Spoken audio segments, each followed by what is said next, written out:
आपने तस्वीरों का जिक्र किया। मुझे लगता है तस्वीरें बहुत कुछ बोलती हैं अपने में।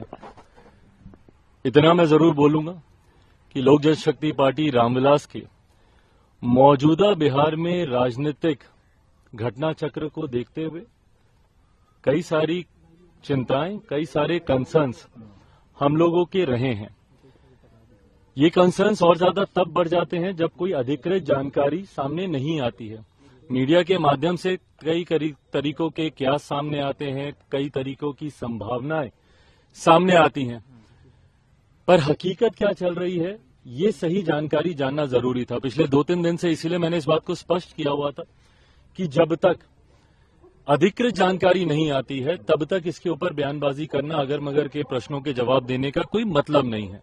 इसीलिए 2 दिन तक मैंने इसके ऊपर कुछ कहा नहीं था। आज इतना जरूर है कि इस दौरान मैं जरूर भारतीय जनता पार्टी के शीर्ष नेतृत्व के संपर्क में था। ये जानकारी जरूर प्राप्त हो रही थी कि कुछ चीजें हैं जिसको लेकर जो सुगबुगाहट है वो सही है।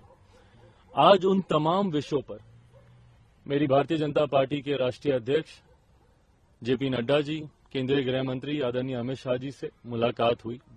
लोक जनशक्ति पार्टी रामविलास ने अपनी तमाम बातों को, अपने तमाम कंसर्न्स को, अपनी तमाम चिंताओं को उनके समक्ष मजबूती से रखा है।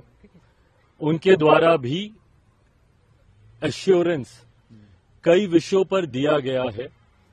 कई विषय हैं जिस पर विस्तार में हम लोग की चर्चा हुई। लगभग आधे घंटे तक ये बैठक चली है। हर मुद्दे पर हम लोगों ने चर्चा की है। ये चर्चाएं अभी और आगे भी चलेंगी। लोकसभा का चुनाव भी सर पर है, सीटों को भी लेकर कई और विषय हैं जिसको लेकर चर्चा होनी है। आज की तारीख में मैं जरूर कह सकता हूं कि परिस्थितियां गठबंधन को देखकर बोलें तो काफी सकारात्मक है। लोक जनशक्ति पार्टी रामविलास के जितने कंसर्न्स हैं उनको जरूर गंभीरता से एड्रेस किया जा रहा है।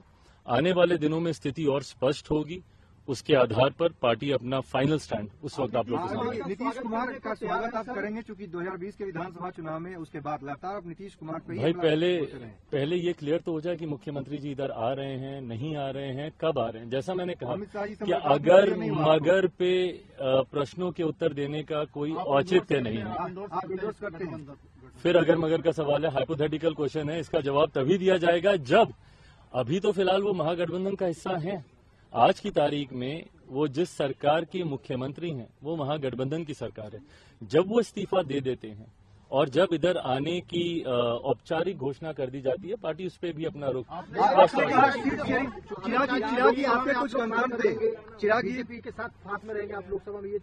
देखिए, आज की तारीख में हम लोग एनडीए का हिस्सा हैं। मजबूती से हम लोग आज की तारीख में हम लोग एनडीए का हिस्सा हैं। आज जितने भी कंसर्न्स में आदरणीय केंद्रीय गृह मंत्री जी के समक्ष या भारतीय जनता पार्टी के राष्ट्रीय अध्यक्ष जी के समक्ष रखने गया, एक सहयोगी के नाते ही मैं वहां पर गया था। एक सहयोगी के नाते ही मुझे आश्वासन दिया है और आने वाले दिनों में, जैसा मैंने कहा कि जैसे जैसे परतें और खुलेंगी, जैसे जैसे चीजें और सामने आएंगी, तथ्य और सामने आएंगे, उसके आधार पर पार्टी अपना। अगर आप ये वीडियो YouTube पर देख रहे हैं तो हमारे चैनल को सब्सक्राइब करें और बेल आइकन को दबाना ना भूलें। अगर आप Facebook पर ये वीडियो देख रहे हैं तो हमारे पेज को लाइक करें।